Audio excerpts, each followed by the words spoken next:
connectés sur TikTok, connectés sur Facebook. Merci à vous d'être là. Merci. Shalom à vous pour votre présence. Commencez à partager, commencez à liker pendant que nous écoutons ces cantiques d'adoration.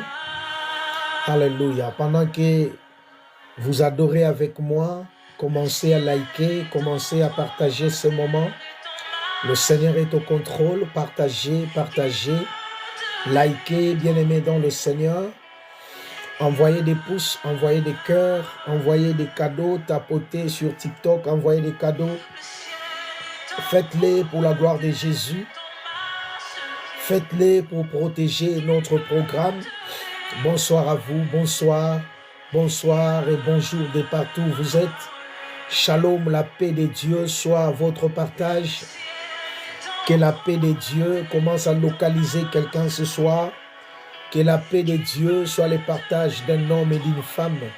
Ce soir, encore une fois, au nom de Jésus. Merci d'être là, merci d'être là, merci. Merci pour votre présence. Merci pour votre participation. Même si il semblerait que vous êtes tombé par hasard sur ce live, laisse-moi juste te saluer et te dire que ce n'est pas un hasard parce que Dieu a voulu que tu sois là et que tu participes à ce moment de prière, ce moment de partage. De partout où vous êtes en train de nous suivre, depuis l'Afrique, depuis l'Angola, Luanda, depuis Kinshasa, le Congo, depuis Brazzaville, depuis l'Ouganda. Oh, nous avons des gens qui nous regardent depuis l'Ouganda. Que Dieu soit loué. Alléluia. Soyez bénis depuis Canada, depuis les Amériques, les États-Unis, depuis l'Amérique latine, l'Amérique du Sud. Que Dieu vous bénisse, que Dieu vous bénisse. Tous ceux qui sont en Grèce, que Dieu vous bénisse. En Turquie, soyez bénis, soyez bénis. Nous avons toute une communauté qui nous regarde dans ces coins-là. Alléluia, alléluia. Dans ces coins du Proche-Orient, que Dieu vous bénisse énormément. Oui, nous avons aussi des gens qui nous regardent depuis Israël. Que Dieu le bénisse là où ils sont. Soyez richement bénis, chers amis bien-aimés dans le Seigneur. Merci, merci d'être là. Commencez à partager, commencez à tapoter, commencez à inviter, commencez à liker. Faites-les, faites-les. Plus vous les faites, plus aussi, bien-aimés, beaucoup d'autres personnes vont s'intéresser à ce programme et ils vont nous rejoindre à ces lives. Que Dieu vous bénisse, que Dieu vous bénisse. Vous adorez, vous partagez. Vous adorez et vous partagez. Vous adorez et vous partagez. Merci Saint-Esprit. Vous adorez, vous partagez. Merci Jésus. Merci Jésus. Vous likez, vous envoyez des cœurs, des pouces et vous partagez pour la gloire du Seigneur.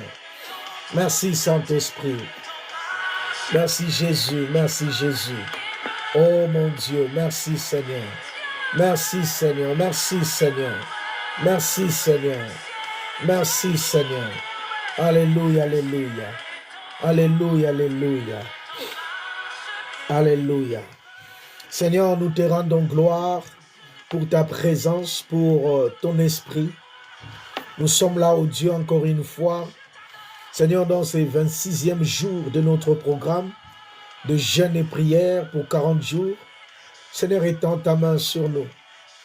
Nous n'avons que toi, Jésus. Il y a une femme qui est là, Père éternel, fidèle à ce programme, qui n'a besoin que de toi. Il y a un homme qui a besoin de toi.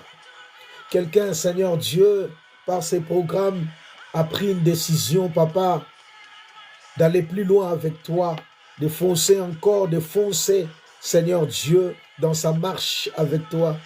Oh Dieu, que son ciel soit ouvert. Que son ciel de miracles soit ouvert ce soir.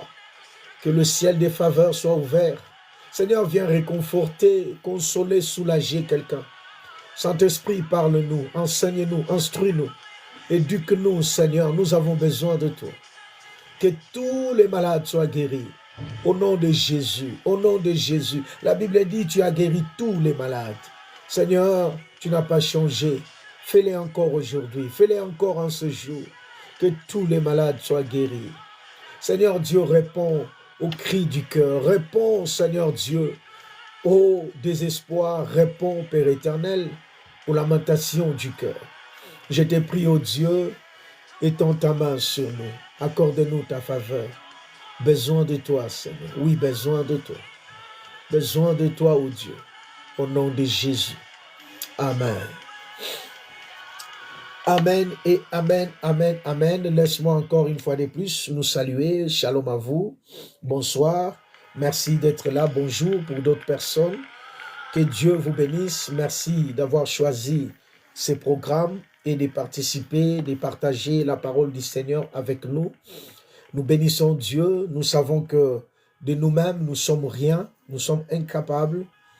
Mais nous avons confiance en celui qui nous a créés. Le Dieu Tout-Puissant, il dit, je suis El Shaddai.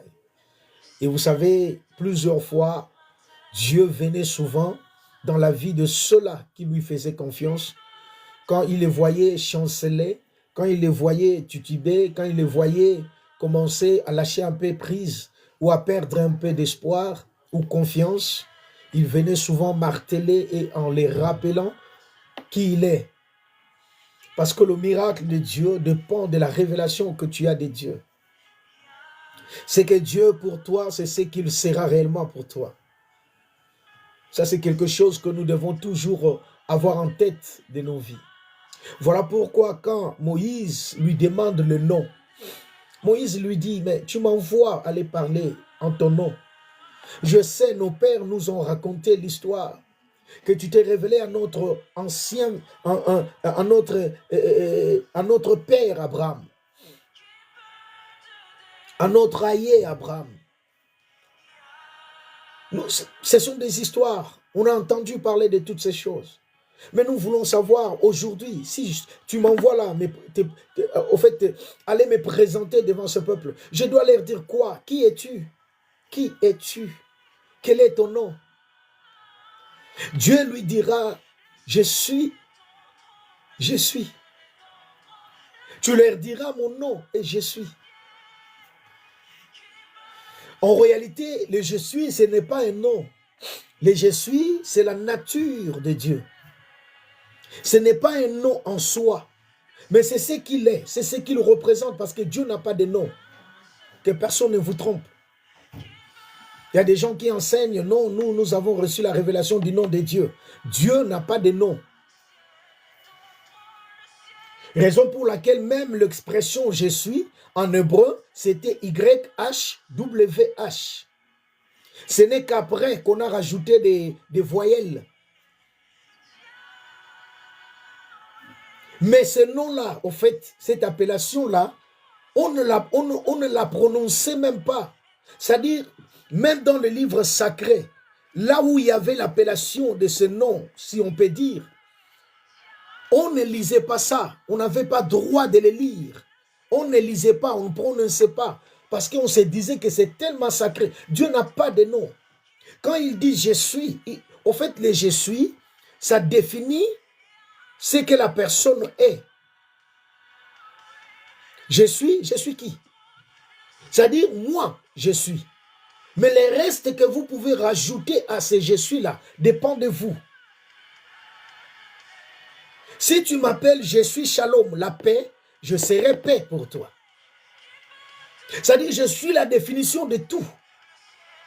Tout ce que tu veux, tout ce que tu cherches dans le monde, je le suis. Tu veux la joie, tu m'appelles, je suis ta joie. Je deviens joie pour toi. Je suis miracle, je deviens miracle pour toi. C'est-à-dire, la révélation que tu as de Dieu détermine l'action de Dieu aussi dans ta vie. C'est intéressant de comprendre ces choses. Il y a beaucoup de gens qui pensent qu'il faut peut-être aller en profondeur de certaines choses, devenir un prophète, un pasteur, gêner du matin, midi au soir. Ce n'est pas mal toutes ces choses. Mais le miracle de Dieu lié à notre révélation que nous avons de lui, c'est que nous savons de lui. Qu'est-ce que tu connais de Dieu? Dans l'intimité profonde que tu as avec lui, dans ta relation cachée, qu'est-ce que tu sais de lui? Voilà ce qui a tiré un homme comme Job de la poussière. Ce qui a tiré un homme comme Job du malheur. Ce qui a tiré un homme comme Job, bien-aimé, de la souffrance, de la douleur. Cet homme a pu briser l'emprise du malin, du diable sur sa personne. Parce que la Bible nous fait comprendre que ce qu'il endurait dans sa vie, c'était le diable lui-même qui s'en chargeait. Il n'a pas envoyé un démon, il n'a pas envoyé un esprit. Lui-même, il traitait le dossier de Job. C'était lui-même qui infligeait à Job toutes ses peines. Mais cet homme qui n'avait pas la révélation de Christ, qui n'avait pas la grâce que nous avons aujourd'hui, qui n'a pas connu Golgotha que nous connaissons aujourd'hui, il a écrasé le diable. Il a écrasé, il a annulé le pouvoir du malin sur sa vie. Comment il a fait? Parce qu'il savait des choses sur Dieu. À plusieurs fois, il déclare, je sais que tu peux tout. En d'autres termes, je sais que rien n'est impossible à toi. Mon Dieu, alléluia, à cette époque, on ne parle pas d'abord de la foi. Ça dit, la foi n'est pas encore un principe. La foi n'est pas encore comme une doctrine. Mais cet homme pouvait savoir qui était Dieu pour lui. Et vous allez constater que dans toute la Bible, s'il y a un livre où le nom de Dieu, comme étant El Shaddai, est traité ou encore est cité plusieurs fois, c'est dans le livre de Job. La première des personnes sur la terre des hommes qui a eu la révélation de Dieu tant qu'El Shaddai. On ne nous dit pas où est-ce que Dieu lui a enseigné ça, mais on nous parle que Job connaissait Dieu dans la dimension d'El Shaddai. El Shaddai, El Shaddai. Vous connaissez l'enseignement qu'on avait donné un jour dans un programme sur El Shaddai. Abraham, c'est Dieu lui-même qui est venu lui dire, écoute, toi tu ne sais pas, mais Job, va demander à ton frère Job. Parce qu'on nous apprend, selon les biblistes, que Job, il était contemporain d'Abraham. Il faisait partie des patriarches, c'est-à-dire des gens qui ont vécu avant que l'arche de l'Éternel apparaisse, c'est-à-dire ceux-là qui ont vécu dans le temps d'Abraham. Peut-être même, on sous-entend qu'il était même avant Abraham, Job. Il avait la révélation de Dieu, El Shaddai, et c'est cette révélation qui l'a soutenu. La révélation que tu as de Dieu, c'est celle-là qui va te soutenir dans des moments de crise, dans des moments de peur, dans des moments des attaques, dans des moments bien-aimés de l'envahissement de l'ennemi, l'invasion des ténèbres. Dans le moment où le diable va te demander plutôt à Dieu, comme il a fait à Pierre. Il a dit, donne-moi Pierre, donne-moi Pierre. Il y a des moments de nos vies où le diable nous demande. Et Dieu accepte de nous céder. Pourquoi? Parce que Dieu, il est tellement trop sûr de nous. Il nous fait tellement confiance. Il nous sait que quel que soit tout ce que le diable fera, son nom sera toujours élevé dans nos vies. Son nom sera toujours glorifié dans nos vies. Voilà pourquoi il dira à Pierre, le diable t'avait demandé. Ce n'est pas que j'ai dit non, mais j'ai été soutenu. J'ai prié pour toi. J'ai prié pour toi. Je sais que tu seras éprouvé. Je sais qu'il va chercher à te cribler. Je sais qu'il va chercher à t'écraser. Mais j'ai prié pour que ta foi ne défaille. Il n'a pas dit que non, je vais t'épargner, le diable ne te touchera pas. Non, non, non. Jésus n'a pas dit ça. Il a juste informé Pierre. Tu seras touché, tu seras malmené, mais ne crains rien. Même dans ce moment de douleur, je suis là parce que je soutiens ta foi. Je soutiens ta foi. Tu ne perdras pas confiance. Tu vas peut-être tomber à terre. Tu vas peut-être te décourager. Tu vas perdre peut-être l'espoir. Mais à la fin de tout, c'est toi qui sortiras vainqueur. Voilà les messages. C'est toi qui vas sortir vainqueur de cette histoire. C'est toi qui sortiras vainqueur. Pourquoi? Non parce que tu es parfait. Non parce que tu pries beaucoup. Non parce que c'est toi l'homme le plus saint ou la femme la plus sainte. Mais parce que Jésus a dit, j'ai prié pour toi. Est-ce que tu sais que Jésus prie pour toi? Est-ce que nous savons que Jésus prie pour nous? Des fois, nous courons derrière les gens pour qu'ils prient pour nous. Oh, pasteur, prie pour moi. Prophète, prie pour moi. Oh, évangéliste, prie pour moi. Ma soeur, prie pour moi. Ce n'est pas mal, bien-aimé, le soutien des autres dans la prière.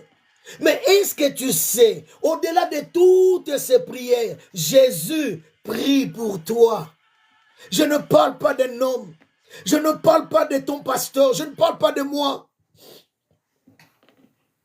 Mais je parle de Jésus. Jésus prie pour toi. La prière de Jésus ne peut pas rater. La prière de Jésus ne peut pas échouer. La prière de Jésus ne peut pas tomber dans l'eau. Non. Dieu ne peut pas faire semblant comme s'il n'écoute pas. Non. S'il y a quelqu'un que Dieu ne peut qu'écouter, avant même qu'il adresse quelque chose, qu'il dise quelque chose, c'est Jésus. Il a dit, Père, je sais que tu m'écoutes tous les jours. Je sais que tu m'écoutes chaque fois que je lève ma voix vers toi. Je sais que tu m'écoutes. Je n'ai même pas besoin de prier devant la tombe de Lazare. Il dit, je sais que tu m'écoutes toujours. Mais je te demande juste pour eux. C'est-à-dire, ils ont besoin de voir que je suis en train de m'adresser à toi. Oh mon Dieu, que Dieu nous aide à comprendre ces choses. J'ai pris Dieu qu'il te grandisse, qu'il t'amène dans une dimension élevée de la connaissance de qui il est. C'est ce qui a soutenu aussi un homme comme Bartimée que nous sommes en train de partager aujourd'hui. Je vous ai dit que la deuxième erreur, je voulais revenir un peu sur ça. La deuxième erreur que le diable avait commis, c'était qu'il pouvait tout prendre de Bartimée, mais il ne pouvait pas l'achever. J'aimerais enseigner, j'aimerais dire à quelqu'un bien-aimé, écoutez, le diable peut tout prendre de ta vie, mais laisse-moi te dire, il y a toujours quelque chose qui va laisser. Parce que Dieu ne lui permettra pas de tout prendre.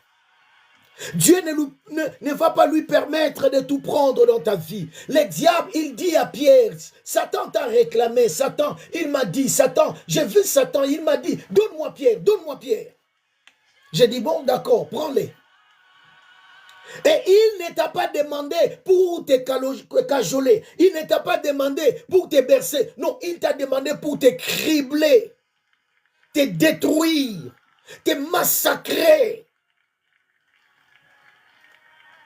Et j'ai vu l'ampleur du combat. J'ai vu l'ampleur de ce qui allait arriver. Tout ce que je pouvais faire, parce que moi-même, j'ai permis qu'il te touche. Mais tout ce que je pouvais faire, c'était de prier pour toi. Qu'en ce moment difficile, oh Père, ne le laisse pas tomber. Qu'il n'abandonne pas sa foi. Protégeons sa foi. Que sa foi soit couverte. Que le malin ne la touche pas. C'est ce qui va arriver. Pierre a régné Jésus 3 fois, mais il n'est pas resté dans son erreur. Il n'est pas resté dans sa faute. Ma Bible m'enseigne que Pierre est revenu à sa raison et il a eu un cœur touché. Il s'est humilié et il s'est repenti. Oh oui, Jésus prie pour toi. Quel est ton problème? Quel est ton poids? Quelle est ta douleur? Je t'informe que Jésus prie pour toi. Ça me fait de la peine quand je vois des enfants de Dieu des fois dépenser de l'argent pour aller chercher à gauche et à droite des soi-disant, entre guillemets, hommes de Dieu puissants, hommes de Dieu ceci, hommes de Dieu cela, pendant qu'ils ont Dieu dans leur propre maison, pendant qu'ils ont Dieu autour d'eux, pendant que c'est Dieu l'a dit, moi je prie pour toi. Moi Dieu, Jésus, je prie pour toi. Pour ton problème de la maladie, je suis en train de prier pour toi au Père. La Bible dit, il est notre avocat à la droite du Père. Qu'est-ce qu'il fait? Il intercède. C'est la Bible qui le dit. Il intercède en notre faveur. Ça dit, il implore, il parle. Il parle. Tous les jours, il parle au Père. Père, regarde Otis, ne le laisse pas. Regarde cette attaque, ne le laisse pas. Qu'il soit protégé de nous. Jésus prie pour toi. quand tous te tournent le dos, quand tous n'ont que la critique dans leur bouche contre ta vie, Jésus, il prie pour toi. Alléluia. Oh my God. Voilà ce qui doit te donner l'assurance de savoir que tu vas t'en sortir. Tu t'en sortiras. Tu as un Dieu qui t'aime, tu vas t'en sortir. Le diable va commettre cette erreur dans la vie de Bartimée. Marc chapitre 10, verset 46 à 53. Il a tout détruit, il a cru, tout détruit, mais il a laissé des choses. Je vous ai dit qu'il y a l'onction et la puissance dans le reste. Ne te focalise pas sur ce que tu perds. Ne te focalise pas sur ce qui te quitte. Ne te focalise pas sur la personne qui t'a tourné le dos. Ça dit tout ce qui est considéré comme une perte. Ne te focalise pas sur ça. Je ne suis pas en train de dire que nous ne pouvons pas être touchés. Nous ne pouvons pas peut-être être meurtris ou encore s'inquiéter des choses. Oui, nous sommes des humains. On peut d'une manière ou d'une autre se dire, oh mon Dieu, pourquoi cela n'arrive qu'à moi? Oui, ça peut arriver. Mais ne te focalise pas sur ça, ne reste pas sur ça. Ne parle pas tout le temps de ces personnes qui te tournent le dos. Ne les accuse pas partout. Des fois, nous les accusons même devant Dieu. Seigneur, au moins que je ne les ai pas aidés. Seigneur, Seigneur, oh mon Dieu, regarde ce qu'ils me rendent. Bien, mais toi, tu n'es pas dans ces choses-là. Bénis Dieu. Bénis Dieu. Je vous ai dit que certaines personnes nous quitteront, non parce qu'elles sont méchantes, non parce qu'elles sont mauvaises, mais aussi parce que Dieu est en train de les épargner de nous-mêmes. De nous-mêmes. Eh oui. Tu ne sais pas ce que tu vas devenir demain ou ce que tu seras après-demain ou ce qui pourrait t'arriver, qui pourrait affecter ton caractère, ton comportement dans les jours, dans les années à venir. Peut-être quelqu'un s'éloigne de toi, même brutalement. En réalité, Dieu a créé cela, ces troubles-là, pour que cette personne soit aussi protégée d'une certaine attitude de toi, peut-être un jour. On ne sait rien. Ah oui, on ne sait rien. Vous savez, l'homme en soi, il n'est pas au fait méchant. L'homme en soi n'est pas mauvais. Mais c'est parce que tout simplement le mal qui est en nous, qui habite en nous, qui nous transforme. Les circonstances de la vie, les situations de la vie arrivent aussi à nous changer. Moi, j'ai vu des gens qui étaient des bonnes personnes, mais tellement qui ont eu tellement de coups dans leur vie. 10 ans après, 5 ans après 10 ans de coups, après 5 ans de coups, cette personne est devenue la personne la plus méchante. Les circonstances l'ont changé. La méchanceté des autres l'a changé. Les déceptions l'ont changé. J'ai prié Dieu que rien ne te change dans la vie. J'ai prié Dieu que tu restes toi. J'ai prié Dieu que la haine des autres ne te change pas. J'ai prié Dieu que l'ingratitude des autres ne te transforme pas. Parce que tu fais les biens, mais en retour, tu ne reçois rien. Tu te dis que non, moi aussi, c'est fini. Non, continue à faire les biens. Ne deviens pas méchant comme les autres. Ne deviens pas radin comme les autres. Ne deviens pas quelqu'un de sadique comme les autres. Reste cette bonne personne. Reste la personne souriante que tu es. La personne gentille que tu es. Reste cette personne. Oui, tu es sur le chemin, le processus de transformer ton caractère, de changer, de devenir une meilleure personne. Que rien ne t'arrête sur cette marche. C'est vrai qu'il y a certaines personnes bien-aimées qui ne méritent pas ton sourire, qui ne méritent plus ta gentillesse. Mais ne ferme pas la porte à tout le monde. Je ne suis pas en train de dire d'étendre toujours la main à quelqu'un qui ne comprend pas la valeur de cette main tendue. Non, il y a de ces personnes qui ne le méritent pas. Gloire à Dieu. Dis seulement gloire à Dieu. Mais cela ne veut pas dire que tu dois changer envers l'humanité tout entière. Non, Jésus a dit, quand vous partez et que vous arrivez dans une maison, il nous dit cela dans Luc, je crois, chapitre 10. Même Marc 10 aussi l'a dit. Il parlait quand il envoyait ses disciples pour aller prêcher. Il leur dit, écoutez, quand vous arrivez quelque part et qu'on vous reçoit avec beaucoup de bonheur et de joie, entrez dans cette maison, restez là-bas, partagez ce que vous avez amené avec ces gens. Parlez de moi, parlez de l'évangile, priez pour les malades que vous allez trouver, guérissez-les. S'il y a même des morts, ressuscitez-les. C'est-à-dire, en d'autres termes, faites du bien là où vous êtes accueillis. Faites du bien là où on vous reçoit. Faites du bien là où vous êtes valorisés. Mais il a dit ensuite, là où on ne vous accueille pas, là où on ne veut pas de vous, n'y restez pas, n'y restez pas. N'y restez pas. Jésus a dit, n'y restez pas. Bien-aimé, ne sois jamais là où on ne te veut pas. Ne reste jamais avec quelqu'un qui ne t'aime pas. Il ne devient pas ton ennemi, mais bonjour, bonjour. Parce que, écoutez, beaucoup de gens aujourd'hui ont laissé leur vie. Parce qu'ils ont voulu être plus saints que Dieu lui-même. Ils ont voulu être plus bons que Dieu lui-même. Je connais un jeune homme qui a trouvé un bon travail quelque part dans une grande entreprise au niveau du pays. Ce jeune homme était très intelligent. J'ai dit était parce qu'il n'est plus. Très intelligent. Il était la troisième personnalité de la boîte. C'était une boîte américaine. La troisième personnalité. La première personnalité, c'était le PDG qui était un Américain. Le représentant, en fait, de la boîte dans le pays où il était, c'était un blanc. Le second, c'était encore un Belge, quelqu'un d'intelligent aussi. Mais lui, il était troisième. En réalité, il devait être même deuxième. C'est lui qui faisait marcher la boîte.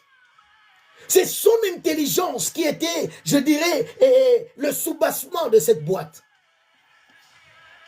Quand le numéro 1, il a été déplacé, il est allé une sorte de changement de poste au fait. On devait l'envoyer quelque part.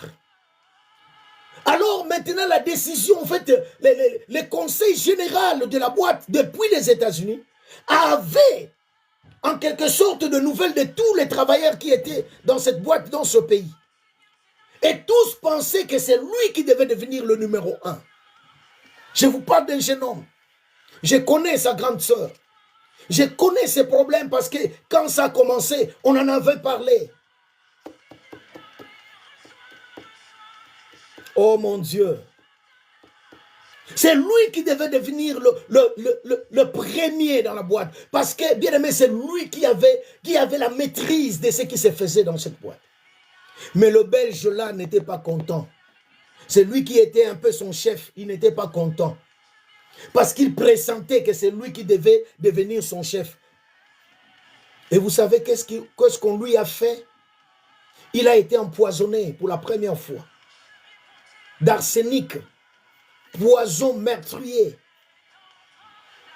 Par la grâce de Dieu, Dieu a fait beaucoup de grâce. Beaucoup de grâce. Moi, j'ai vu des vidéos quand on faisait extraire, on faisait extraire le poison. J'ai vu le sang, comment il est devenu tout noir. Et on m'explique, on me dit que ça, c'est le poison qu'on a extrait de son corps. J'ai dit, mon Dieu. On a extrait le poison. La première fois. La deuxième fois. Et il savait que c'était dans l'entreprise. Il savait que c'était au niveau du travail, à cause du poste. On ne lui avait même pas donné ce poste, mais il y avait seulement des échos. Il le savait. Moi, j'ai dit à sa sœur, quand ces cas m'est parvenu, je lui ai dit, écoute, s'il est possible, pourquoi il ne quitte pas ce travail? Mais le vrai problème, c'était quoi? C'était un bon travail qui payait tellement bien. Vous savez, ce n'est pas facile. Dans un environnement où tu sais que les chômages bat son plein, tu te poses la question, si je quitte là-bas, où est-ce que j'irai? Est-ce que j'aurai encore un tel... Vous savez, il faut avoir du courage de dire non de foi là où tu n'es pas aimé. Parce qu'il s'agit de ta vie. Il s'agit de ton demain, de ta destinée.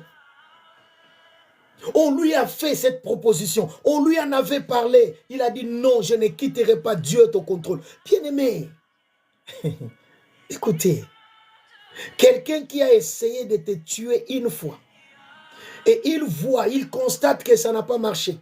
Vous pensez qu'il va plus réessayer? Vous pensez qu'il va croiser ses bras?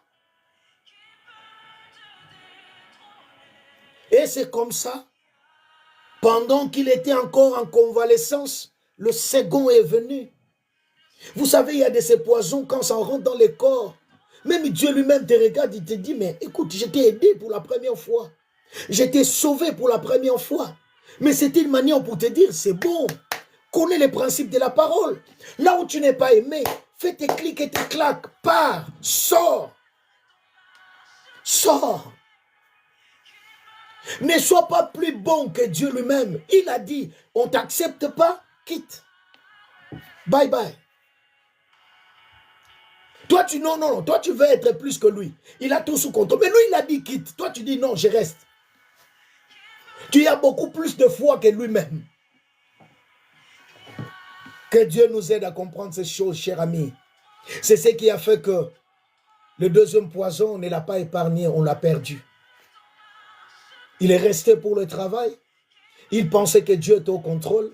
Mais Dieu a dit, écoute, tu n'as pas compris ma parole. Tu n'as pas compris mon avertissement. Quand Dieu t'épargne de quelque chose, d'un endroit, de quelqu'un qui veut te faire du mal, comprends le message. Cela veut dire, deviens prudent vis-à-vis de cette personne. Mais cela ne veut pas dire non plus devenir méchant. Que cela ne nous change pas. On revient sur ce qu'on avait commencé à dire. Le diable, il a tout pris, mais il avait oublié beaucoup de choses.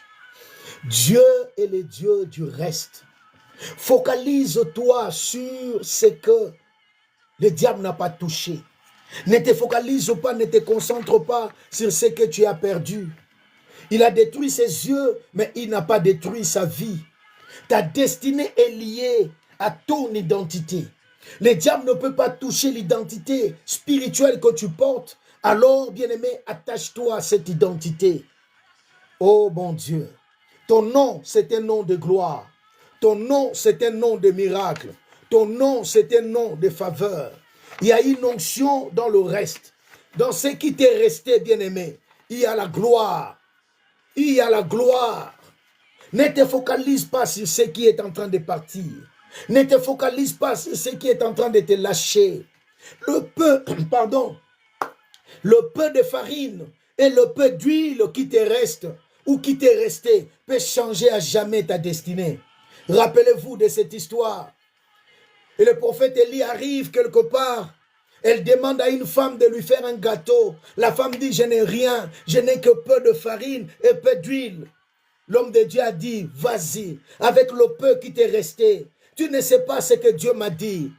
Toi, tu ne vois que le peu. Elle a dit, il me reste que peu de choses. Il ne me reste que peu de nourriture. Et je veux préparer un gâteau pour moi et mon fils. Et nous allons mourir. En d'autres termes, nous ne savons plus ce qui va nous arriver. Oh, le prophète lui dit en quelque sorte, écoute madame, tu ne sais pas que ce que cache le peu que tu as là, le peu que tu as là, c'est toute une entreprise. Le peu que tu as là, c'est tout un miracle. Le peu que tu as là ne va pas seulement te nourrir toi, te nourrir ton fils, nourrir plutôt ton fils, mais nourrir aussi et nourrir ta famille. Le peu que tu penses là, le peu là que tu as, le peu là, Dieu peut le multiplier. Bien aimé, le peu dans la main de Dieu, c'est beaucoup. Il ne me reste que peu de farine, il ne me reste que peu d'huile. Mais le peu qui te reste peut changer à jamais ta destinée. Et elle qui pensait qu'avec le paix, je vais préparer et mourir, je vais préparer, manger, après quoi, je ne sais plus comment vivre, je vais mourir. Mais Dieu est en train de lui dire, avec le peu, tu vivras encore. Avec le peu, un miracle viendra encore. Avec le peu, il y a encore une destinée. Ce n'est pas fini avec toi. Tu as tout perdu. C'est un moment difficile. On était dans un moment de sécheresse, dans un moment de famine. C'est-à-dire les gens avaient du mal à trouver la nourriture. Cette femme lui est restée seulement. À cette femme, il lui est resté un peu de farine, un peu d'huile. Mais Dieu l'a localisé. Dieu l'a vu. Dieu voulait transformer sa vie. Dieu voulait toucher les peu pour la mener plus loin possible.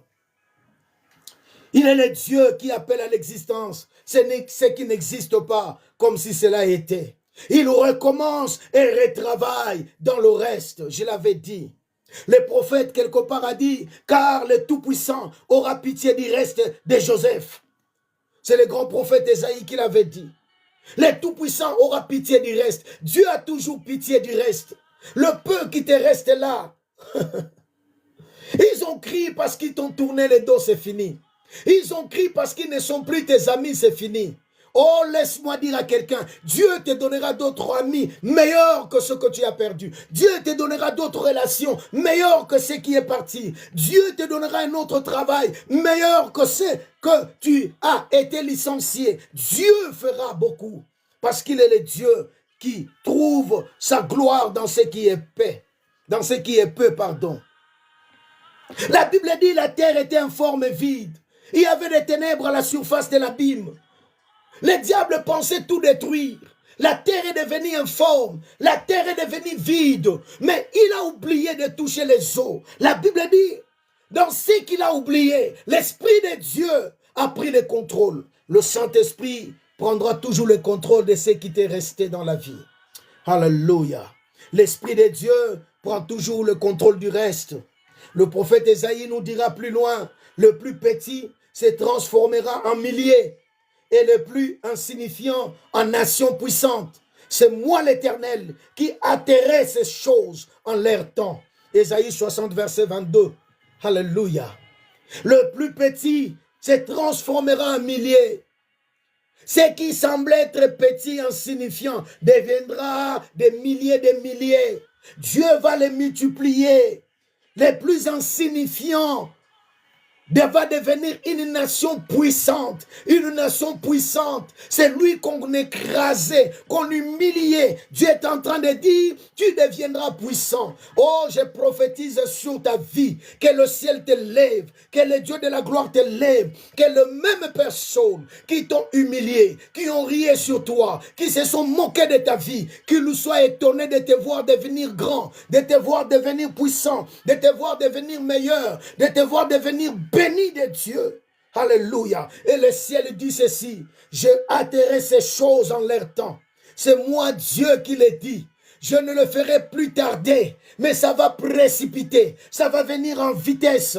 Ah, je l'ai hâterai, je l'ai hâterai. Oh, le Dieu de la Bible, c'est le Dieu de la vitesse, c'est le Dieu de la vitesse. Je lève ma main ce soir et je prophétise sur ta vie que tout ce qui tardait dans ta vie, que le ciel le rapproche. Que tout ce qui tardait dans ta vie, que le Dieu de la gloire commence à les rapprocher. Je libère sur ta vie l'onction de la vitesse, l'onction de la vitesse, l'onction de la vitesse. Que le Dieu de la Bible puisse hâter ta guérison, qu'il puisse hâter ton miracle, qu'il puisse hâter ta gloire. Oh, Dieu a dit, oui, c'est moi l'Éternel qui hâterai ces choses en leur temps. Il y a un temps que j'ai préparé, il y a un temps que j'ai préparé, un temps qui n'est pas le temps des hommes. Et je suis en train de te dire, ça ne tardera plus. Le Seigneur dit, ça ne tardera plus. Ce qui était insignifiant deviendra grand et puissant. Alléluia. Ce qui était petit sera multiplié en milliers. Que Dieu multiplie ton commerce, que Dieu multiplie tes affaires, que Dieu multiplie la gloire, que Dieu multiplie ta santé, que Dieu multiplie la guérison, le miracle dans ta vie. Alléluia. Et il dit, je hâterai ces choses.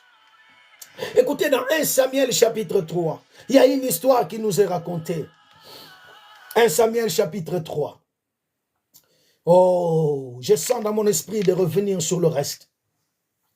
Je vous ai parlé déjà de l'opportunité, mais je vais revenir encore. Parce que c'était important de parler de ces choses. Nous sommes dans 1 Samuel chapitre 3. J'aime beaucoup l'histoire qui nous est racontée là-bas. C'est l'histoire du jeune Samuel. Le jeune Samuel. On nous dit quoi? On nous parle d'une des périodes la plus tragique d'histoire d'Israël. Une des périodes difficiles. Nous sommes dans des temps difficiles. Que feraient les justes quand les fondements sont renversés? En ces temps où tout est mauvais, que feraient les justes? Les sages s'étaient. Nous sommes en train de parler des temps compliqués, difficiles. Et ici, dans cette histoire, vous allez les lire calmement.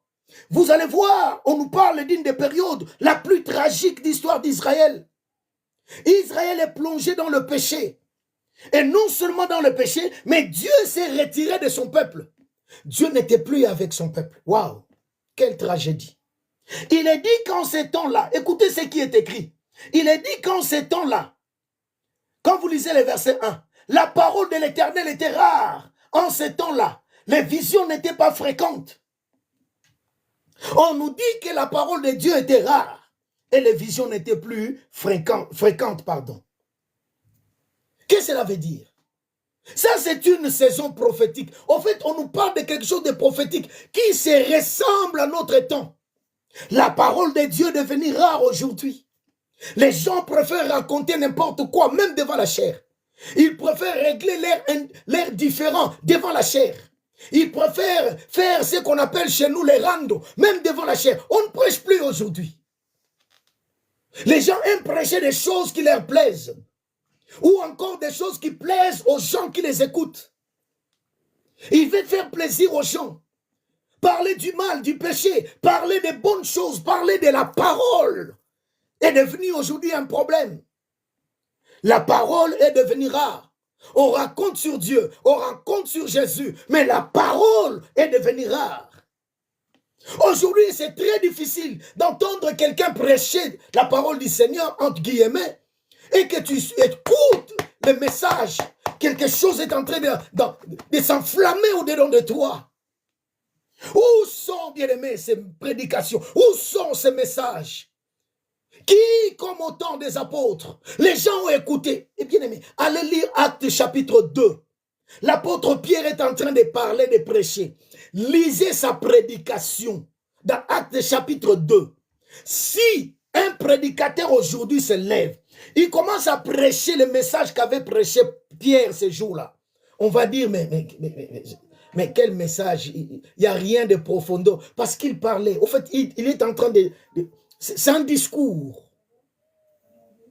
Il dit pas quelque chose de profond, d'extraordinaire. Qu'est-ce que vous voyez? C'est ce que le prophète Joël avait dit, que dans les derniers jours, je reprendrai de mon esprit. Et le Jésus là que vous avez tué, c'est lui que Dieu a élevé, Seigneur. Mais le faux problème, c'est quoi? Qu'est-ce qui s'est passé après? C'est de là que nous parlons de la parole. La parole de Dieu n'est pas juste commencer à donner des prophéties, des interprétations, c'est-à-dire, comme on dit, faire sortir des vérités spirituelles, hein, que la chaise représente ceci, la table représente ceci, et ça là, ça représente ceci, les boucs représentent... Non, c'est pas ça. C'est que nous appelons des révélations. Pierre ne prêche pas des révélations. Il cite la parole. Il cite quelques passages de la Bible. Et il présente Jésus. La Bible dit, quand les gens ont fini d'entendre, quand Pierre a fini de parler, plus de 3000 personnes se sont approchées de Pierre. Il pleurait, il implorait, il dit, oh frère, nous avons écouté, mais il y a quelque chose qui ne va plus chez nous. C'est-à-dire, il y a un feu en nous. Que ferons-nous? Parce que nous nous sommes rendus compte que nous sommes perdus. Nous nous sommes rendus compte que ce que nous avons fait, c'est une infamie. Nous avons tué le Messie. C'est ça l'onction qui est derrière la parole. Et quand on nous dit la parole de l'Éternel, c'est de ça qu'il s'agit. Cette parole qui touche les gens. Cette parole qui guérit, cette parole qui libère. Cette parole qui sauve. Pas de théâtre, mais la parole. La Bible dit la parole était devenue rare. Comme dans nos jours aujourd'hui, la parole est devenue rare. Rare. Les gens viennent à l'église, ils écoutent, ils rentrent, ils sont toujours les mêmes personnes. Personne n'est touché. D'ailleurs, dès qu'ils sortent de l'église, ils oublient. Qu'est-ce qui a été dit? Vous pensez que c'est la faute à ces gens-là? Non, c'est la faute à nous, prédicateurs. Parce que nous avons tourné le dos à la parole de l'Éternel. Parce que quand la parole de Dieu est vraiment prêchée, elle est accompagnée d'une puissance, d'une onction, bien-aimé, qui convainc les gens. Moi, je me rappelle à notre époque, quand on a commencé les choses de Dieu. Moi, j'ai vu des gens qui allaient à l'église. Il sort, il n'a jamais prié. Il va pour la toute première fois prier. Il sort de l'église, il rentre chez lui, il n'arrive pas à manger à cause de la parole qu'il a écoutée. Il n'arrive pas à manger. Il essaie de manger, la nourriture ne descend pas. Il essaie de dormir, il n'arrive pas à dormir. Il n'a pas sommeil. Le Saint-Esprit le martèle. Il y a une conviction du péché. Comme si s'il ne se convertit pas ce jour-là, il va mourir. On a vu des choses comme ça. Moi, j'ai vu des gens, bien aimés, quitter leur maison à 3 h du matin parce qu'ils n'arrivaient pas à dormir. Il était à l'église, il a écouté la parole. La parole a commencé à les torturer. À 3 h du matin, il vient à la porte du pasteur, à la maison du pasteur. Il quitte son quartier jusqu'au quartier du pasteur. Il vient à la porte du pasteur, il commence à toquer. Mais qu'est-ce qu'il y a? Non, pasteur, c'est moi. Il ouvre la porte, là. Le jeune homme est en train de pleurer. Pasteur, je n'arrive pas à dormir. Je vais recevoir Jésus. Je vais donner ma vie à Jésus. Parce qu'il ne l'avait pas fait quand il était au culte. Il a fermé son cœur en écoutant la parole. Mais il a été martelé, torturé par la parole. Où est cette onction aujourd'hui? Où est cette puissance aujourd'hui? Où est cette gloire aujourd'hui? Alléluia. C'est parce que, bien aimé, nous avons coupé la relation avec le cordon ombilical spirituel. Nous avons coupé la relation avec la source. On pense que prêcher, c'est rester sur les réseaux sociaux. Commencer à copier les messages. Commencer à écouter et à répéter comme un perroquet. Et tu le prends tellement tu as mémorisé et tu viens devant les gens, tu commences à prêcher la même chose. Tu essaies de modifier 2, 3, 4 paroles. Tu te dis que waouh, c'est bon. Non, c'est pas ça. C'est pas ça. Bien aimé, il s'agit. C'est pas ça. Ce n'est pas de ça qu'il s'agit. Dieu, il enseigne. Dieu, il a dit ouvre ta bouche et je la remplirai. Ouvre ta bouche et je la remplirai. Dieu peut te donner la parole. Quand on est connecté avec la source, bien-aimé, on ne manquera pas la provision. On ne manquera pas. Nous sommes comme au temps du prophète Samuel. La Bible dit la parole était devenue rare et les visions n'étaient plus fréquentes. Il n'y avait plus de révélation. Il n'y avait plus de révélation. Cela était devenu une chose difficile. Dieu ne se révélait plus aux personnes. C'est ce qui se passe aujourd'hui. Les gens préfèrent mentir au nom de Dieu. Dieu m'a dit, mais en réalité, Dieu ne leur avait rien dit. On veut devenir important aujourd'hui. On veut prophétiser sur n'importe quoi. Sur le match entre Real et Barcelone. Oh, Dieu m'a dit, c'est Barcelone qui aura la coupe. Est-ce que vous pensez vraiment les grands créateurs peuvent descendre à ce niveau-là pour s'occuper, bien aimé, des trucs qui concernent, je ne sais pas, les problèmes de foot, les problèmes de basket, les problèmes du sport? Dieu, qu'est-ce qu'il en a à foutre avec toutes ces choses? Si par hasard ça fonctionne, la personne se sent quelqu'un de grand. Elle se sent un grand prophète parce qu'il avait prophétisé et cela s'est réalisé. Vous pensez qu'on est prophète à cause de ça? Vous pensez vraiment qu'on est prophète à cause de ça? Et vous pensez que même l'équipe qui a échoué, vous pensez que dans cette équipe, il n'y a pas de chrétiens? Il n'y a pas de gens qui prient à Dieu pour la réussite? Dieu s'en fout. Permettez-moi d'utiliser cette expression. Il s'en fiche de ces choses. Ça ne l'intéresse pas. C'est notre joie, c'est notre plaisir. Oui, c'est pas mal, mais il n'est pas dans ça. Il n'est pas dans ça. Il n'est pas dans ça. Où sont de vraies révélations, des visions? Où sont ces vraies visions? Je parlais avec un homme de Dieu. Dieu l'utilise dans une dimension extraordinaire des visions. À tel point que il enseigne, il renseigne même la police de sa ville, de son pays. Sur des cas, bien aimés, que la police n'arrive pas à résoudre, n'arrive pas à trouver des solutions. Mais il n'en parle pas dans les réseaux sociaux. Il n'en parle pas. Là où il y a des vrais problèmes, il n'y a pas de vision. Les prophètes, on ne les voit pas. On le voit juste, je suis en train de voir dans les jours à venir, dans les jours... Permettez-moi de les dire, de citer les noms aussi. Je vis quelqu'un prophétiser, pardon, Dieu est en train de me dire que dans les années qui viennent là, que ça ne va pas durer longtemps, je suis en train de voir Papa Charles Talingano qui va nous quitter, qui va rentrer dans la joie du Seigneur. Vous savez, il y a des gens, bien aimés, qui n'ont rien à foutre, rien à faire, au fait. Parce qu'ils pensent que c'est ça, devenir grand. Vous pensez que Papa Charles, comme il est là, il fait... S'il est encore là, c'est juste parce que Dieu permet qu'il soit encore là. Le plus grand désir qu'il a, il a toujours dit. Il a dit, j'ai fait ma vie, je fais mon temps. Ce n'est pas un homme de 70 ans, c'est un homme de plus de 80 et quelques.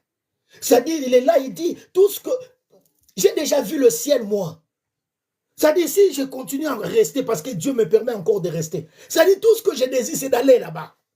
Et toi, tu viens, tu nous parles de quelque chose parce que tu sais... Arrêtons un peu avec ces choses.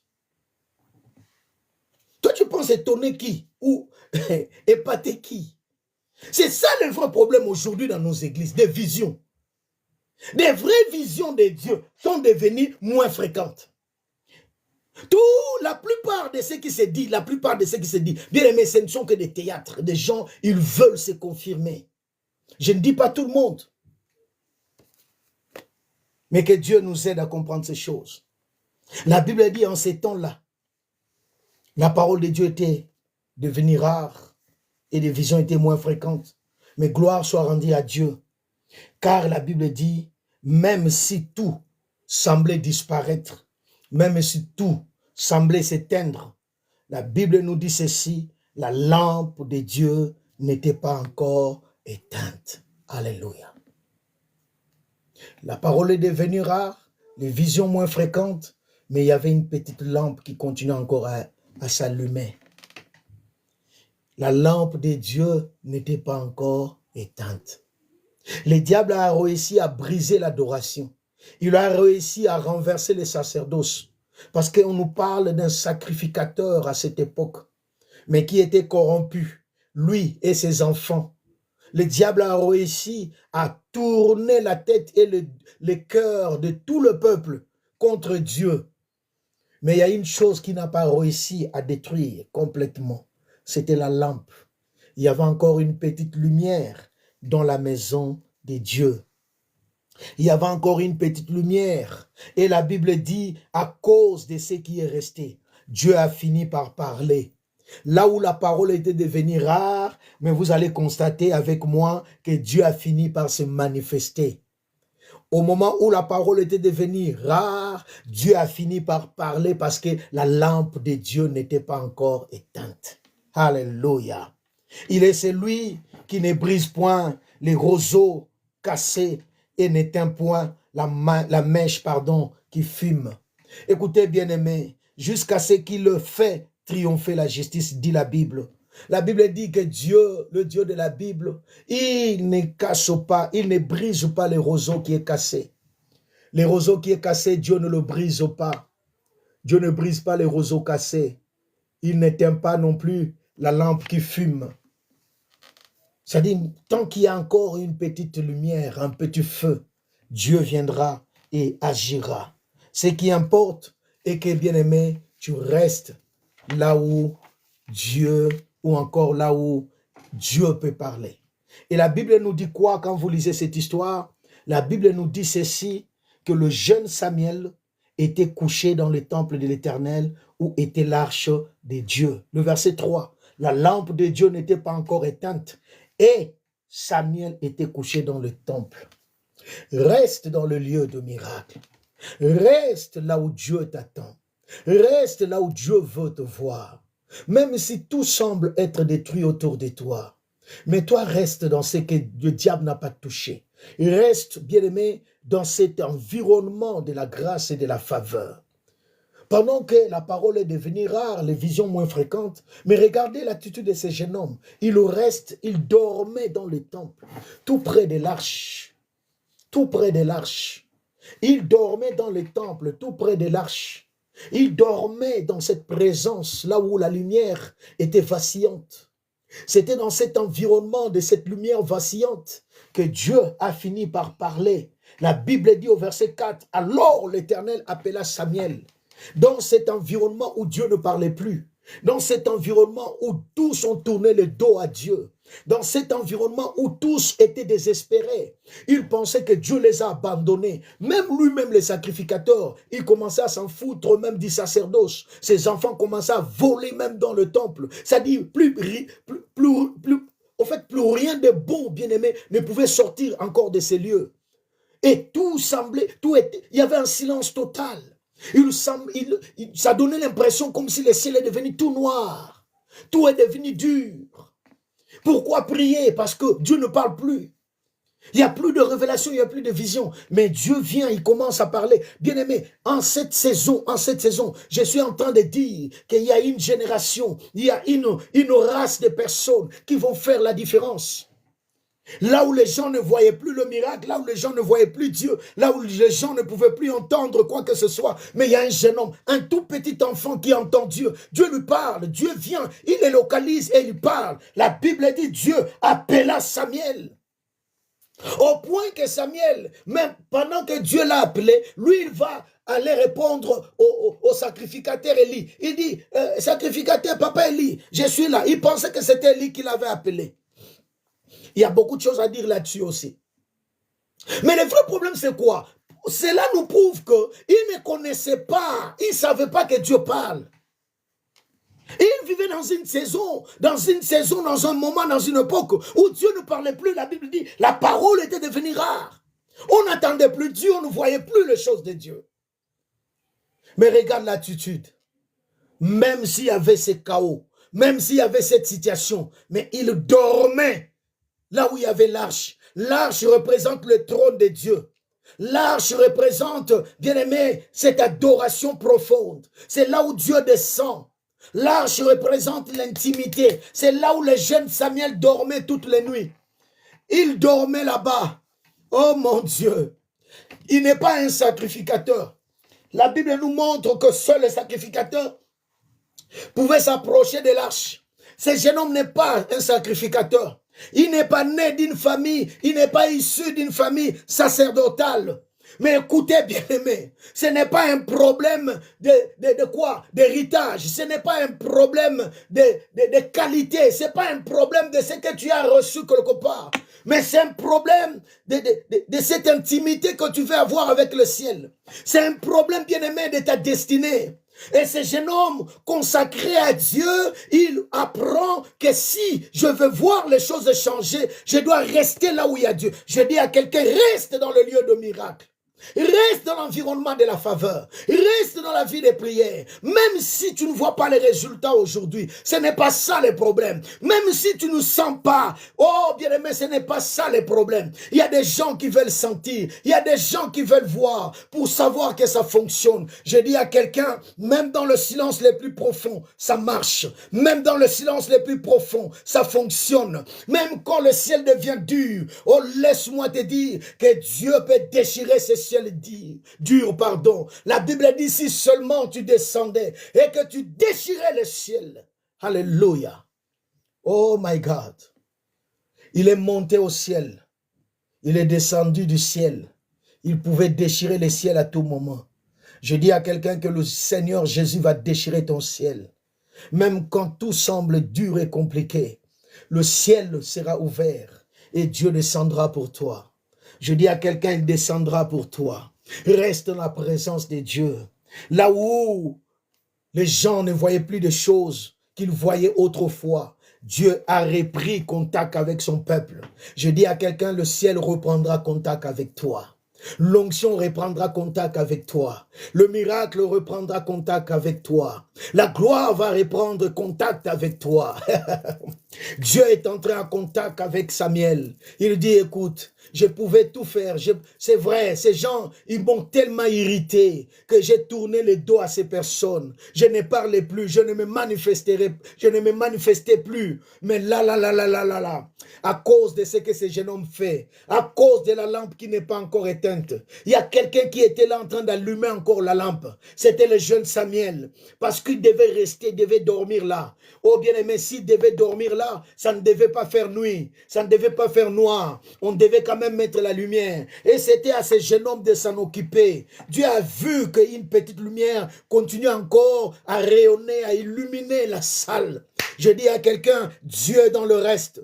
Je dis que Dieu est dans le reste. Tu couches où?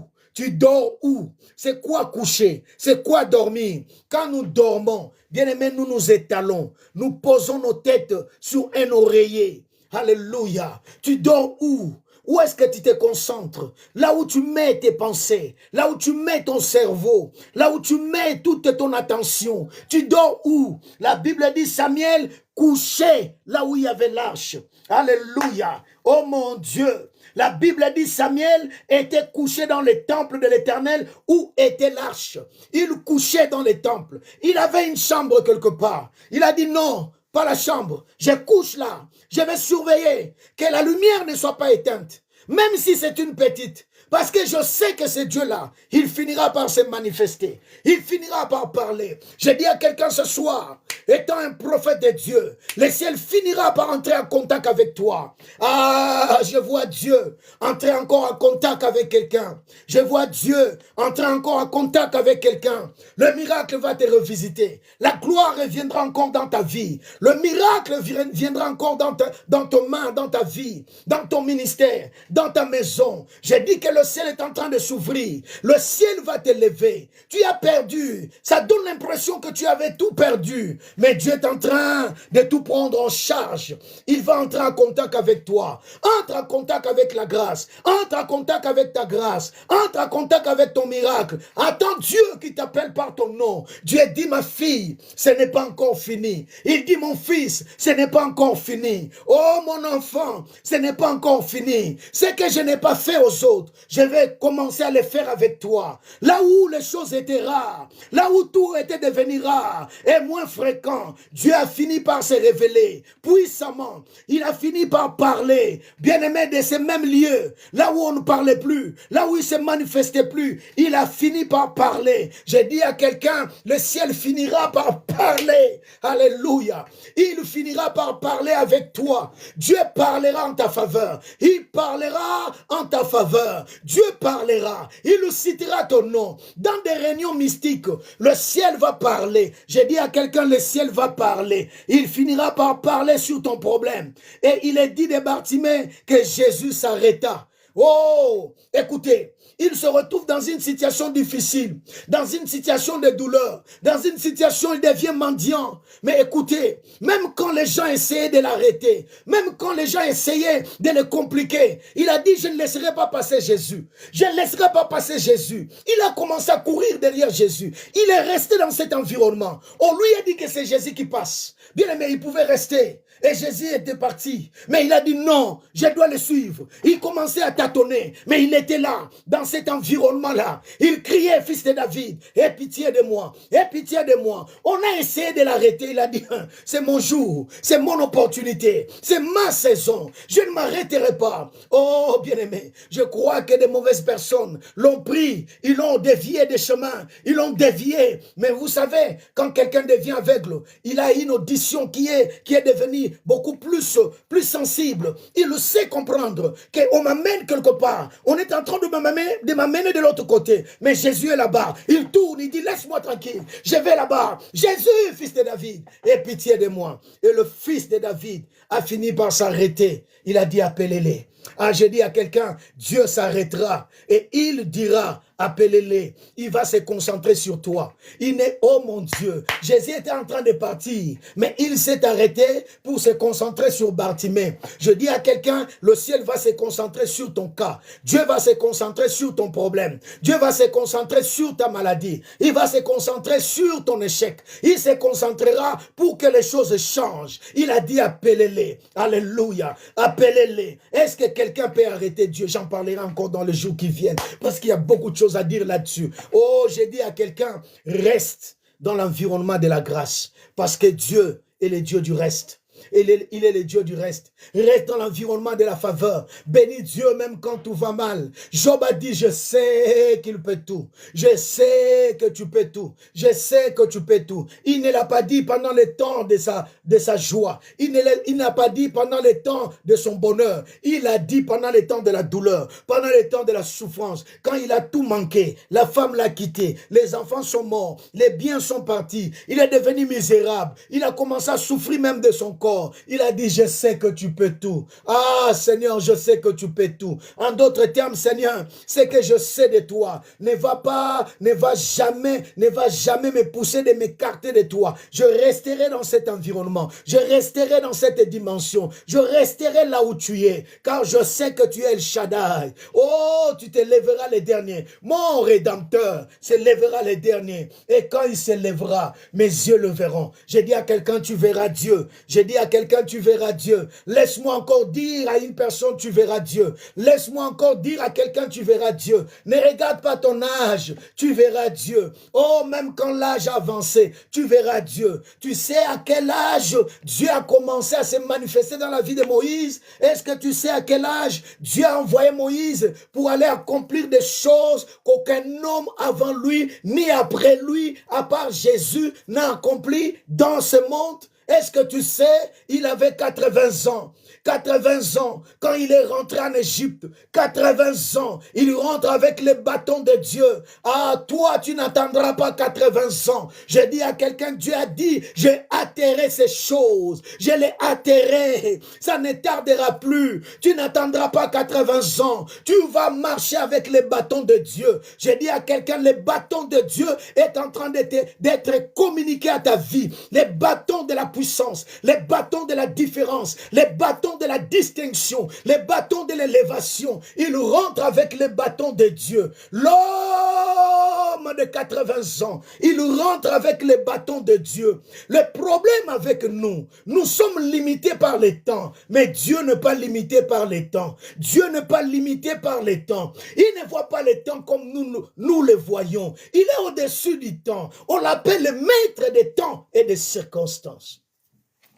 Oh my God. Est-ce que tu veux prier avec moi ce soir? Jésus, est-ce que tu veux prier avec moi ce soir? Il s'arrêtera pour s'occuper de toi. La saison est venue où Dieu doit s'arrêter. La saison est venue où Dieu doit s'arrêter. La saison est venue où Dieu doit s'arrêter. Oh my God. Oh, prie avec moi. Dis Seigneur, je suis dans ma saison. Je suis dans ma saison. Je suis dans ma saison. La saison où tu touches mon reste. La saison où tu touches le peu de ma vie. La saison où tu touches, Seigneur, ce chômage qui a longtemps duré. La saison où tu touches ma situation, mon instabilité financière qui a longtemps duré. La saison où tu touches, Seigneur, ma famille, à cause des problèmes, de l'instabilité, des temps de choses qui ne vont pas, qui ne marchent pas.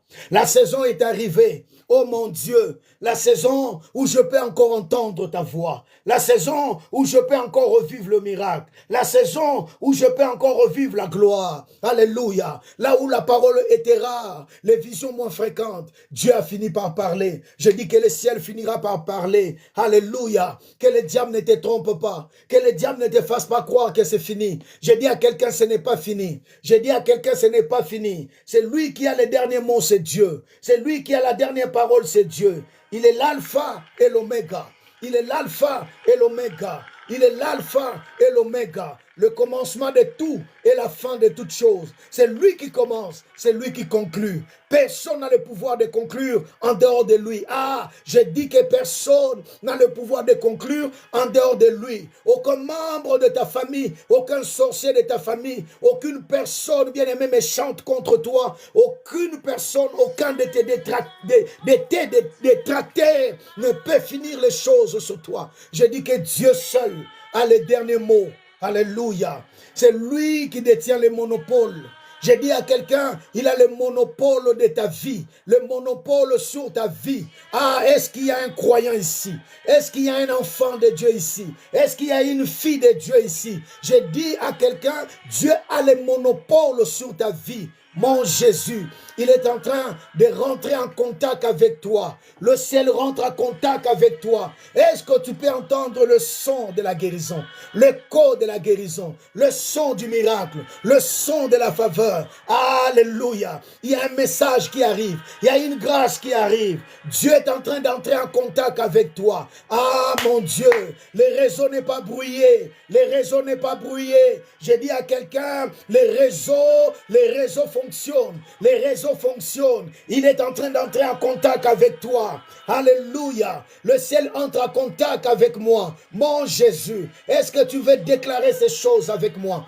Dis, Seigneur, merci. Mon miracle est en train d'entrer en contact avec moi. Ma guérison entre en contact avec moi. Mon élévation entre en contact avec moi. Mon miracle entre en contact avec moi. Ma gloire est en train de rentrer en contact avec moi. Oh Père, merci. Les réseaux n'est plus brouillé. Alléluia. Les réseaux, son réseau ne sera jamais saturé. Le réseau de Dieu ne sera jamais brouillé ni saturé. Alléluia. Aucun démon, aucun diable ne peut brouiller ses réseaux, ne peut brouiller son réseau, ne peut brouiller son réseau.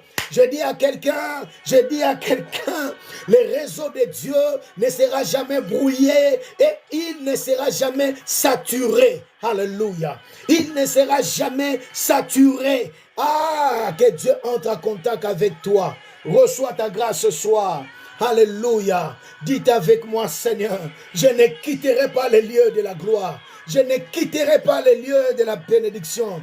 Quoi qu'il arrive, je n'abandonnerai pas. Quoi qu'il arrive, je ne lâcherai pas. Quoi qu'il arrive, je ne quitterai pas. Comme Bartimée, peu importe ce qui se passe tout autour.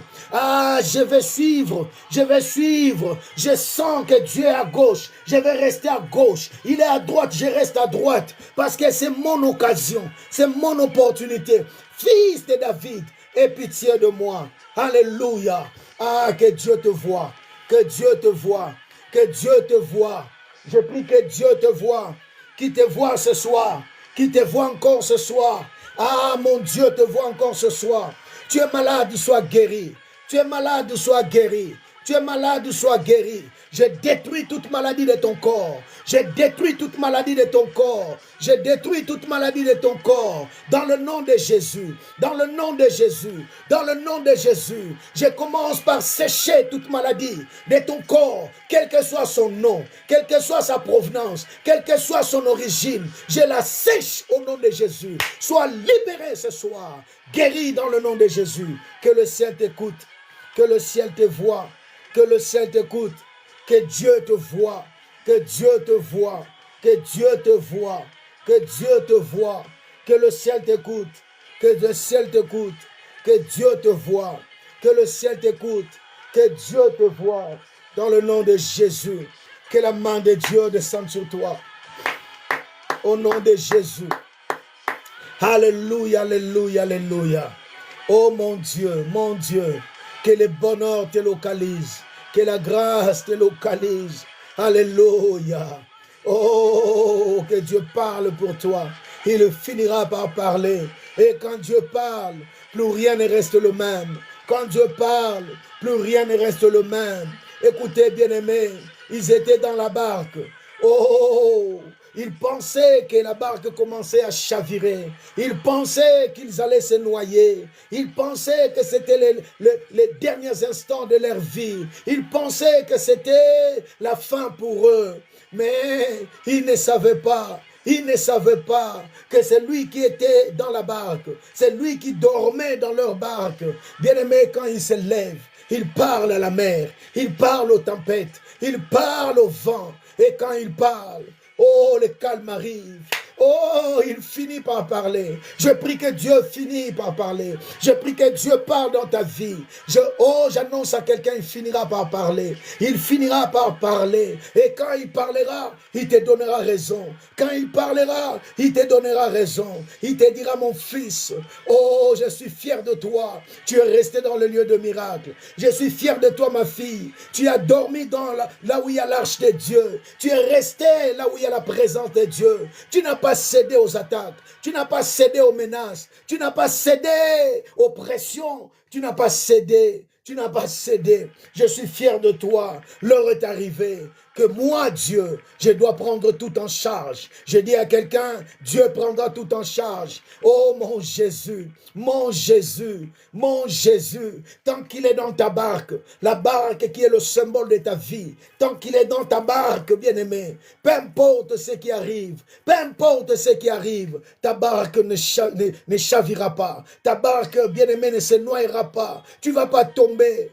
Oh, les tempêtes et les eaux, des vagues, bien-aimés, et des marées n'engloutiront pas ta vie. Je dis à quelqu'un, il se lèvera, il parlera. Il parlera, il parlera, il parlera contre tout ce qui est en train de te menacer. Si c'est la maladie, il criera la maladie. Si ce sont des épreuves, il parlera aux épreuves. Bien-aimé, je dis que Dieu parlera dans le nom de Jésus. Je prie que cela soit maintenant pour toi, que cela soit le partage de ta vie. Il a dit, je suis l'Éternel, je vais hâter ces choses. Je le hâterai, je le hâterai, je le hâterai. Le signifiant, il deviendra puissant. Le peu va se multiplier. Le peu, celui qui est petit, deviendra millier. Ah, j'ai dit que tu deviendras millier. Il dit, il deviendra millier. Il va se multiplier. Que Dieu multiplie tes finances, qu'il multiplie ta vie, qu'il multiplie ta foi, qu'il multiplie ta santé, qu'il multiplie ta joie, qu'il multiplie ton bonheur. Il a dit, c'est moi Dieu. Je l'ai dit et je le hâterai. Je l'ai dit et je le hâterai. Ça ne tardera plus. Ça ne prendra plus de retard. Ça ne prendra plus de retard. Il n'y aura plus du retard par rapport à ça. Ça va venir vite. Ça va venir vite. Au nom de Jésus. Une guérison vite. Une gloire vite. Une élévation vite. Une onction vite. Un miracle vite. Rapide. Au nom de Jésus. Reçois cela pour toi et ta famille. Reçois cela pour toi et ta maison. Reçois cela pour toi et ta maison. Au nom de Jésus. Alléluia. Que Dieu t'accorde grâce. Que le ciel t'écoute ce soir. Que Dieu te bénisse. Que Dieu te bénisse. Je prie que Dieu te bénisse. Je prie que Dieu te bénisse. Je prie que Dieu te bénisse. Tu dors où? Samuel dormait là où il y avait l'arche de Dieu. Où est-ce que tu reposes tes pensées? Tu es focalisé sur quoi? Reste focalisé sur le divin. Reste focalisé sur le ciel. Et Dieu finira par parler. Il finira par parler dans ta vie. Il finira par dire un mot sur ta vie. Il finira par dire un mot sur ta situation. Je prie que cela soit le partage de ta vie. Au nom de Jésus. Au nom de Jésus. Au nom de Jésus. Restauré, béni, élevé, libéré, rétabli, consolé. Dans le nom de Jésus. Transformé par la grâce de Dieu. Ah, tu finiras par toucher les bâtons de Dieu. Tu vas marcher avec les bâtons de Dieu. L'heure arrive où tu ne marcheras plus seul, mais tu marcheras avec les bâtons de Dieu. Alléluia. Alléluia. Tu marcheras avec les bâtons de Dieu. C'est le symbole du pouvoir, le symbole du pouvoir, le symbole de l'autorité pour opérer les miracles, pour opérer dans la gloire, pour témoigner la grandeur de Dieu. Ah, Dieu te donnera un signe. Je prie que cela soit le partage de ta vie. Alléluia. Que Dieu te donne un témoignage de gloire, un témoignage de la différence. Alléluia. Tu n'es pas comme les autres. Si Dieu n'a pas parlé aux autres, mais il a fini par parler à Samuel, Dieu parlera pour toi. Je dis que Dieu te oindra, Dieu te visitera. Il te touchera encore. Il a dit, j'ai atterré ces choses en son temps. Au nom de Jésus, je prie et je déclare que ces temps-là soient pour toi maintenant. Les temps où Dieu hâte les choses. Les temps où Dieu hâte les choses. Les temps où Dieu hâte le mariage. Les temps où Dieu hâte la maternité. Les temps où Dieu hâte les miracles. Les temps où Dieu hâte les finances. Les temps où Dieu hâte la promotion. Les temps où Dieu hâte l'élévation. Les temps où Dieu hâte le succès et la victoire. Dans le nom de Jésus. Dans le nom de Jésus. Dans le nom de Jésus. Que des portes commencent à s'ouvrir. Alléluia. Dans le nom de Jésus. Dans le nom de Jésus. Tu crois avec moi? Tu dis Amen 3 fois. Le chiffre 3, c'est le chiffre de Dieu. Alléluia. C'est le chiffre de Dieu. Nous plaçons Dieu au centre. C'est le chiffre de Dieu. Nous plaçons Dieu au centre. Nous déclarons que Seigneur, nous ne comptons que sur toi. Nous n'avons que toi. Que le sang dise Amen 3 fois. Amen, Amen et Amen. Gloire à Jésus, gloire à Jésus. Alléluia, alléluia. Est-ce que quelqu'un croit dans sa prière? Est-ce que tu crois dans ta prière? Alléluia. Dites avec moi, Seigneur, merci. Tu m'as béni aujourd'hui. Tu n'as pas besoin de voir pour croire. Tu as juste besoin de savoir que Dieu est au contrôle de ta vie. Alléluia. Oh yes, il entre encore en contact avec moi. La connexion, bien-aimé, est rétablie. J'ai dit à quelqu'un que ta connexion avec le ciel est rétablie. La connexion avec le miracle est rétablie. Seigneur, merci parce que tu rétablis toutes mes connexions avec les faveurs du ciel. Alléluia. Est-ce que tu veux déclarer cela avec moi? Il est en train de rentrer en contact avec toi. Mon Jésus, il y a un miracle qui s'approche. Alléluia. Il y a un appel de miracle, il y a un appel de gloire, il y a un appel de faveur, il y a un appel de paix, il y a un appel de joie, de bonheur, il y a un appel de tranquillité, il y a un appel de stabilité, Seigneur. Merci, Papa, merci. Merci pour rétablir les réseaux de la vie, les réseaux de l'onction, les réseaux de la guérison, les réseaux de miracles, au nom de Jésus. Merci, Seigneur. Amen, amen et amen. Voilà, chers amis, nous sommes arrivés à la fin de notre programme de ce soir. Aujourd'hui, c'est vendredi et demain, c'est samedi. Il n'y a pas notre programme le matin, ni moins le soir, ni dimanche. Mais cela ne veut pas dire qu'il n'y a plus de programme. Le programme continue jusqu'au 8 mai. On est au 25e, 26e jour, je crois, aujourd'hui. Donc, il nous reste encore 15 jours. Waouh! Il nous reste encore 15 jours. Et le dernier jour, le 8 mai, je le répète encore, nous aurons la clôture extraordinaire dans une grande veillée de prière à Paris, dans l'Île-de-France. Ça sera sur Paris, dans l'Île-de-France et à Villejuif. L'adresse, elle est là sur mes pages. L'affiche a été déjà lancée. Regardez l'affiche, prenez l'adresse, copiez l'adresse, partagez l'affiche, téléchargez l'affiche, envoyez comme invitation à quelqu'un, à une personne sur Messenger, sur WhatsApp, n'importe quel réseau social que tu peux utiliser. Tu envoies les messages, tu demandes ou tu invites ta famille qui habite la France, qui habite l'Île-de-France. Si toi, tu es dans un autre pays que tu ne peux pas venir, à cause de certaines contraintes, mais tu as la famille ici en France, tu as la famille dans l'Île-de-France à Paris, invite-les à venir dans cette grande veillée. La semaine prochaine, nous allons préparer une page. C'est ce qu'on appelle la page, comment on appelle ça? La page événementielle. Donc, nous allons créer une page événementielle par rapport à la veillée. Et c'est important, bien aimé, de vous connecter. Si vous avez Facebook, alors allez sur cette page-là. Donc, en allant sur ma page, vous allez voir, on va vous diriger sur cette page événementielle et manifestez-vous si vous allez être là. Parce que c'est important pour nous, pour savoir comment est-ce que nous allons organiser aussi la salle. Donc, si tu y seras, il suffit seulement de cliquer « Je serai ». Donc, il y a toutes les options qui sont là. « Je serai ».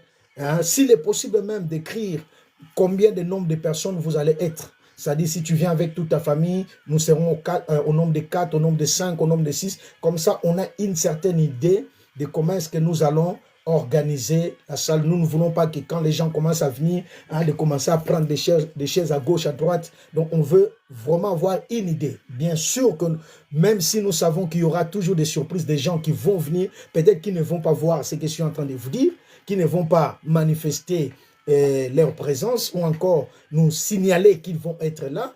Donc, on sait que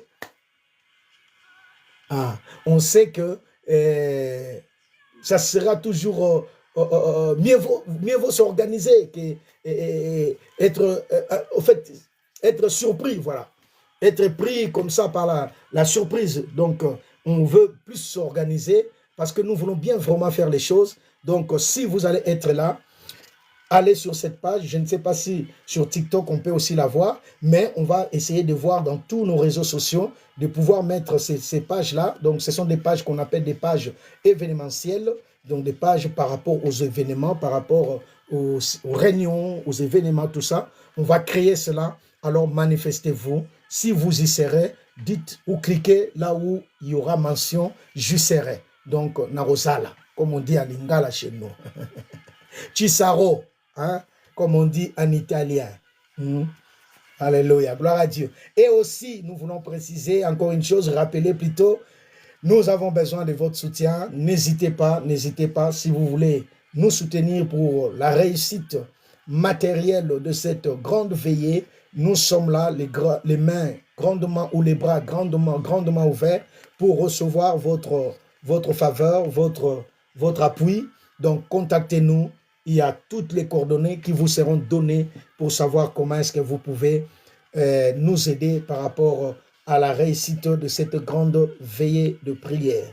Je sais que ça sera chaud. Une seule nuit qui va changer à jamais ta vie. Une seule nuit qui t'apportera ce que tu avais raté des années. C'est une nuit de la vitesse. Dans cette nuit, Dieu va accélérer notre destinée. J'ai dit que Dieu va accélérer les choses. Alléluia. Ça sera la nuit où le ciel criera. Je vais hâter ces miracles maintenant. La nuit de la délivrance pour ta famille. Alors nous serons là dans la présence de Dieu toute la nuit. Nous allons invoquer Dieu. Nous allons chanter. Nous allons adorer. Il y a déjà une grande équipe d'adoration et vous ne serez pas dessus. Et nous voulons vraiment faire les choses à la hauteur de ces dieux que nous servons. Donc, ne manquez pas. Ne manquez pas. Que Dieu vous bénisse. Si vous avez des témoignages, n'hésitez pas de nous les faire parvenir pour la gloire de Dieu. Hein, écrivez-nous, envoyez-nous des voices, des messages par rapport à ce que le Seigneur est en train de nous faire. J'ai eu les témoignages d'un jeune homme qui est dans le programme. Il habite le Congo. Il m'a écrit quelques jours passés. Il m'a dit, prophète, priez pour ma mère, elle est très malade. Ma mère est très malade. Je te suis depuis le Congo, le pays. Ma mère est très malade. Et moi-même, j'ai de grandes difficultés depuis que je fais rentrer mon dossier au niveau de l'ambassade parce que je devais voyager. Donc, je ne comprends plus rien. Tous ceux qui ont fait avant moi, ils ont été déjà reçus. Ils ont eu des rendez-vous. Mais moi, ça ne marche pas. Et hier, je crois, ou avant-hier, je vois son message sur WhatsApp. Papa, merci. Ma mère est restaurée. Elle est guérie de sa maladie. Et en plus, j'ai un rendez-vous, je crois, et dans 2 ou 3 jours comme ça. Alléluia. Il est le Dieu qui débloque des situations. Il est le Dieu qui nous entend. Il est le Dieu qui nous écoute. Amen. Voilà pourquoi, bien-aimé, ne te décourage pas, ne te fatigue pas. Dieu est au contrôle de ta vie. Le réseau est rétabli. Alléluia. Soyez bénis. On se retrouve lundi. Lundi, la semaine prochaine, nous avons notre programme le matin. Donc, on revient sur notre programme habituel. Donc, comme toujours, nous avons le programme le matin dans la prière de 5h à 6h.